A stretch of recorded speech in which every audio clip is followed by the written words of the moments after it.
Now let's quickly recap what we have learned in the previous lecture. We learned about two types of addresses, that are physical addresses and logical addresses. So the logical addresses are commonly known as the IP addresses, and we are going to talk about IP addresses in detail in this section. So an IP address or Internet Protocol address is a network address used for recognizing nodes or devices and also send the information between them. This address stores the information about the location of the nodes in the network. It tells us where in the network a particular node is located. So for example, if you are trying to locate any node, any device on a network, you need a logical address or an IP address of that node so that you can reach or you can drop to that location of the node in the network. The INA issues these addresses every time a node connects or requests an address from the DHCP service. Now let's say you have brought home a new laptop. Now you are opening it for the very first time and you have not configured it at all. For the very first time you are opening it, your laptop will connect to the DHCP server and it will request for an IP address or a logical address. That time the DHCP server issues an IP address to your network so that it can connect to the internet. That address is known as an IP address. An IP address consists of a combination of alphanumerals which are separated by dots or period. An example of an IP address will be like 192.168.14.32, and now in between those numbers there is dot separating them. So 192.168.14.32. There are 4 columns in this IP address, each representing 2 different parts of the network. We will surely talk about what these 2 different parts are in the later sections when we will talk about network portions and subnets and the subnet masking.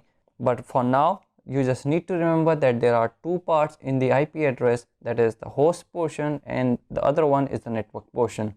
There are 2 types of IP addresses we need to know about. These are IPv4 addresses and IPv6. That means IP version 4, that is the older one, and IP version 6, that is the latest one. An IPv4 or Internet Protocol version 4 address is 32 bits long. That means in that IPv4 address there are 32 binary digits that represents 32 bits of an IPv4 address. Since there are 32 bits in total, an IPv4 address range can accommodate 2 to the power 32 addresses. That means huge. In simple words, if you start the first node with the address 1, for example, let's say my machine has an address of 1, then the last node in the IPv4 address range will be 4.294.967.296, and it is huge. But in reality, even this massive address space that I'm not able to count falls short because of ever increasing number of new nodes joining the internet every day. An example of an IPv4 address is again 192.128.31.12, each separated by dots. Each such part is known as an octet because it contains 8 bits or 8 binary digits.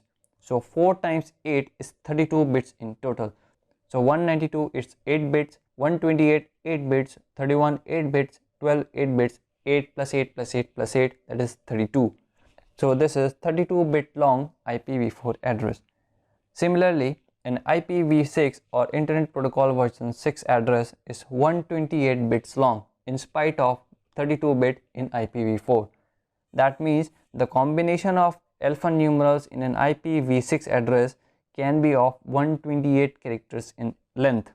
Since there are 128 bits in IPv6, so 2 to the power 128 bits is something that I am afraid of telling, and you can see it right on the screen. But we can be assured that there are so many addresses in the IPv6 address space that we will never be out of addresses in the near future. Note that an IPv6 address is separated by colon while the IPv4 by dot. So this is 2005:0db8. Now this is hexadecimal notation, and we will talk about why we need hexadecimal notation and why not binary notation for this. Now let's see how an IP address can be divided into different parts or bytes with this diagram. So in this diagram we have 192.128.31.12. So this is an IPv4 address. This is 32 bits. Now let's see what each part says. So if we dissect in 4 parts, we have 192, 128, 31 and 12, 4 parts. Now 192 in binary goes to 11 and 6 zeros. 128 in binary goes to 1 and all zeros.